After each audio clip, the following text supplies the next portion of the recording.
여기 서울에서만 40년을 살았던 63세 동갑내기 백형만 씨와 장구현 씨가 있습니다. 백 씨는 1년 전 서울을 떠나 수원으로 이사를 갔고 장 씨는 여전히 서울에 남아 살고 있었습니다. 수원으로 떠난 백 씨는 서울에서 살 때 고민이 많았습니다. 가장 큰 이유는 서울의 비싼 아파트를 살며 아직도 대출금을 다 갚지 못했다는 것이었습니다. 백 씨는 10억 원의 아파트에 살며 꾸역꾸역 대출금을 갚고 있었지만 이제 은퇴를 해서 대출금을 갚고 나면 생활비가 너무 빠듯해졌습니다. 게다가 아파트 10억 원이 재산으로 잡혀 매년 재산세를 내야 했고 건강보험료 또한 무시할 수 없었습니다. 무엇보다 점점 서울이 답답해지고 도시가 부담스러워지기 시작했습니다. 백 씨는 집을 줄이는 다운사이징을 고민하지 않을 수 없었습니다. 백 씨는 고향으로 내려갈까도 생각했지만 시골에서 살 자신이 없었습니다. 시골은 딱 한 달 정도만 좋을 것이고 그 이후에는 병원도 멀고 마트도 멀고 벌레들 때문에 별로 좋은 선택이 되진 않을 것이라 생각했습니다. 백 씨는 서울에서 크게 벗어나고 싶지는 않았습니다. 백 씨는 교통과 병원 인프라가 잘 갖춰져 있고 서울 진입이 수월한 경기도권으로 이사를 결정했습니다. 백 씨는 당장 경기도권의 집값부터 알아보기 시작했습니다.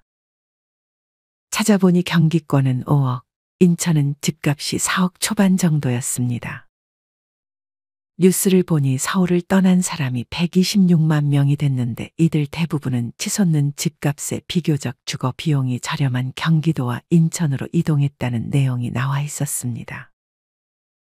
많은 사람들이 백 씨처럼 주거비 부담으로 이미 서울을 떠나고 있었습니다.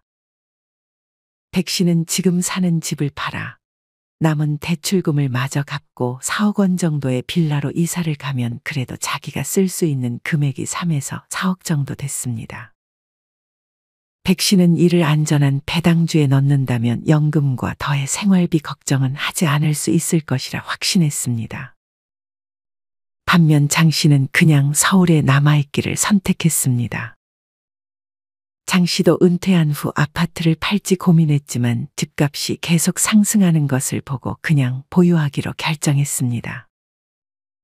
장 씨는 재산이 서울 아파트 한 채가 전부였습니다. 장 씨가 보유한 아파트의 가격은 12억 원이었습니다. 장 씨는 현금 흐름이 워낙 빠듯해 집을 팔까 싶었지만 주변에서는 그런 장 씨를 말렸습니다. 주변 지인들은 아파트는 그냥 놔두고 장 씨에게 재취업을 하라고 조언했습니다. 하지만 서울에서 재취업에 성공하기는 여간 어려운 것이 아니었습니다. 장 씨는 세금과 건보료 등의 지출도 부담이 되기 시작했습니다. 장 씨가 목돈이 있었다면 지금 사는 집을 전세로 놓고 외곽으로 이사를 가는 계획을 세울 수도 있었지만 모아놓은 돈이 없어 그런 선택을 할 수도 없었습니다. 물론 집을 담보로 대출을 받을 수는 있었지만 대출이자를 내게 되면 그 또한 생활비를 빠듯해지게 만드는 원인이 되기 때문에 이 선택은 배제해야 했습니다. 장 씨는 결국 그냥 서울에서 떠나지 않기로 결정했습니다. 대신 생활비를 극도로 절감하려고 노력했습니다.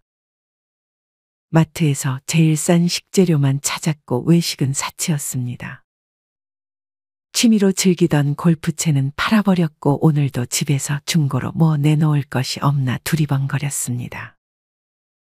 이런 장 씨처럼 은퇴한 50대, 60대 분들 중에는 돈이 없어도 서울 아파트는 팔지 않는 분들이 있습니다. 이들은 건강수명이 100세라는데 앞으로 돈 들어갈 일이 많을 거라면서 몇 년을 살지 모르니 서울 아파트를 팔 수 없다고 말합니다. 하지만 장 씨와 달리 백 씨는 과감하게 경기도권으로 이사를 결정하고 이후 어느 지역에서 살지 알아보기 시작했습니다. 백 씨는 수원으로 이사 가길 선택했습니다. 백 씨가 수원을 선택한 이유는 기차역과 전철역이 가깝고 대학병원, 공원, 마트, 편의점 등 사방팔방 없는 게 없었기 때문이었습니다. 백 씨가 선택한 빌라 주변에 웬만한 건 걸어서 5분에서 10분 거리 안에 다 있었습니다. 시골 귀촌은 엄두가 안 났던 백 씨는 이제 60대 중반으로 접어드니 몸 편한 곳이 최고라고 생각했습니다. 백 씨가 정한 지역에는 영동재래시장과 아주대학병원이 근처에 있었고 교통도 좋았습니다. 백 씨는 그렇게 수원에 정착했습니다. 백 씨는 서울에서 수원으로 오고 나서야 서울에 살 필요가 없다는 것을 깨달았습니다. 백 씨는 수원이 정말 마음에 들었습니다. 살아보니 지하철 없는 곳이 거의 없고 백화점 및 시장도 많고 크고 작은 종합병원도 점점 더 많아졌습니다. 게다가 백 씨가 가장 마음에 들었던 것은 큰 호수공원들이 많다는 것이었습니다. 수원이 호수가 많아서 수원이라는 것도 이번에 처음 알았습니다. 백 씨는 바다가 보고 싶으면 크게 어렵지 않게 바다를 보러 갈 수도 있었습니다. 게다가 인접해 있는 화성시로 가면 직업을 구하기도 쉬웠고 광교산, 도드람산, 청계산, 관악산, 용문산 등 백 씨가 좋아하는 산들도 많이 있었습니다. 또한 자전거 도로도 많아 사이클을 탈 수도 있었습니다. 경기도 곳곳에 하나로마트가 있어 싱싱한 채소들을 구해다 먹을 수 있는 것도 백 씨는 마음에 들었습니다. 이렇게 백 씨처럼 서울을 벗어나 다른 지역으로 이사를 가는 사람들이 많아지고 있습니다. 67세 김만성 씨는 서울 노원구에 살다 포천 광릉의 수목원 근처에 전원주택을 지어 이사를 갔습니다. 김 씨는 텃밭을 가꾸며 살고 있습니다. 수도권이지만 공기 좋고 직접 농사를 지어 먹으니 건강도 좋아지고 생선과 고기만 사면 되니 생활비도 절약된다며 크게 만족했습니다. 김 씨는 손자, 손녀들도 정말 좋아한다며 진작 이사를 왔으면 더 좋았을 걸 하고 후회했습니다.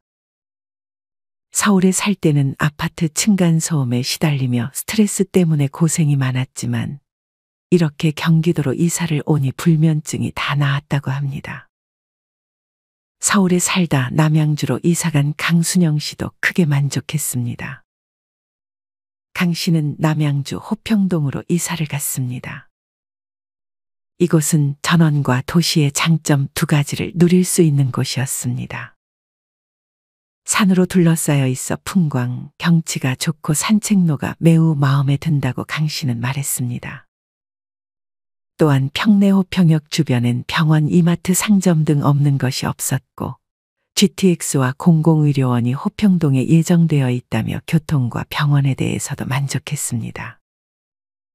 강 씨는 경춘선으로 대성리, 청평에 금방 가서 강변 걷기를 즐겼고 철마산으로 가서 등산도 즐겼습니다. 또한 많은 분들이 제천시로 이사를 가는 선택도 했습니다. 65세 정상영 씨는 서울을 떠나 제천시로 이사를 가 아주 만족스러운 하루하루를 보내고 있습니다. 서울역에서 1시간 30분, 청량리역에서 1시간, 서울 동북권에서 자동차로 1시간에서 1시간 40분대면 갈 수 있을 만큼 서울과 그리 멀지도 않았고 인프라도 매우 좋았습니다. 제천시는 대한민국 동서남북 여행 다니기에도 아주 편리하고 청주공항에 1시간대로 갈 수 있어 일본이나 동남아 여행도 다닐 수 있었습니다. 무엇보다 정 씨가 마음에 들었던 것은 물가가 싸고 문화체육시설로 저렴하게 이용할 수 있는 곳이 많다는 점이었습니다. 정 씨는 주변 지인들에게도 제천을 강력 추천하며 살기 좋고 인심 좋고 땅값 저렴하다며 얼른 이사를 오라고 설득했습니다. 정 씨는 그 중에서도 신월동에 살고 있었는데 이곳은 장수마을로 평균 90세의 노인들도 많이 살고 있었습니다. 정 씨는 연금을 받으면서 오래 살기 좋은 동네가 최고라며 크게 만족해했습니다. 또한 경기 용인 동백에 사는 어느 은퇴자는 이곳을 공기 좋고 에버라인이 있어 교통이 좋으며 세브란스 병원이 있고 이마트도 가깝고 상업시설도 많이 있다며 이곳을 추천했습니다. 게다가 집값도 저렴하고 버스 한 번 타면 분당도 갈 수 있다며 만족해했습니다. 부천도 마찬가지로 산 주변이다 보니 공기도 좋고 삶의 질이 확 올라간다며 부천을 추천하는 은퇴자분도 계셨습니다. 이렇게 서울이 아닌 경기도권에도 이미 많은 은퇴자들이 거처를 옮겨 만족스럽게 살고 있었습니다. 이 밖에도 은퇴자들 사이에서는 경기도 신도시에 대한 선호가 높아져 김포나 양주, 검단 등으로 이사를 고려하는 분들도 늘어나고 있습니다. 이처럼 은퇴 시점에 서울 집을 팔고 수도권 신도시 아파트로 이사 후 차익으로 여유 있게 사는 것도 현명한 선택 중 하나입니다. 굳이 경기도권이 아니더라도 어떤 분은 서울 생활 45년을 끝내고 경남 통영안산도 어촌마을로 이사를 갔습니다. 이곳으로 이사를 간 은퇴자는 마을도 조용하고 공기 좋고 이장님과 마을 주민들도 다 너무 좋다며 만족했습니다. 이곳은 동양의 나폴리로 정말 아름다운 섬으로 모든 게 여유롭고 풍부하다고 자랑했습니다. 또한 공기도 좋아 병도 다 낫는 기분이라며 이분은 이사를 간 것을 최고의 선택이라 여겼습니다. 물론 서울 아파트를 가지고 있으면서 생활비가 별로 빠듯하지 않다면 그냥 살던 곳에서 사는 것이 가장 좋은 선택이 될 수 있습니다. 하지만 문제는 은퇴 후 생활비가 너무 빠듯해지는 경우입니다. 어느 한 조사에 따르면 서울을 떠날 경우 노후 생활비 부담을 최대 22% 덜 수 있다고 합니다. 국민연금공단 국민연금연구원이 지난해 실시한 조사에 따르면 50대 이상 중고령층이 생각하는 부부 노후 적정 생활비는 서울이 월 330만 원으로 광역시 280만 원과 도지역 259만 원보다 더 많은 것으로 나타났습니다. 아직도 많은 분들이 노년기에 자녀들이 독립을 한 후에도 현재 집 크기를 유지하며 살 것인지 아니면 다운사이징을 통해 노후 자금을 추가로 확보할 것인지를 고민하고 있다고 합니다. 사실 이에 정답은 없지만 만약 이사를 고려하고 있다면 전문가들은 적어도 병원에 인접한 곳에 사는 병품아, 즉 병원 품은 아파트를 추천합니다. 특히나 서울 기반 대학병원들이 수도권에 분원을 이미 세웠거나 세우기를 추진하고 있는데 이곳 근처에서 후보지를 찾는 것도 하나의 방법이 될 수 있습니다. 여러분은 노후에 어떤 삶을 살기를 원하시나요? 조금 아껴 살더라도 지금 사는 집을 그냥 그대로 살고 싶은 분들도 있을 것이고 은퇴 후 생활비를 풍족하게 쓰면서 보내고 싶은 분들도 있을 것입니다. 이사는 결코 간단한 문제가 아니니 여러분에게 가장 중요한 것은 무엇인지 고민해보고 같이 사는 배우자가 있다면 배우자와도 잘 얘기해서 후회 없는 선택을 하셨으면 좋겠습니다. 이상으로 오늘의 영상을 마치겠습니다. 우리 모든 구독자분들의 행복한 여생을 응원합니다. 다음에 더 좋은 내용으로 찾아뵙겠습니다. 감사합니다.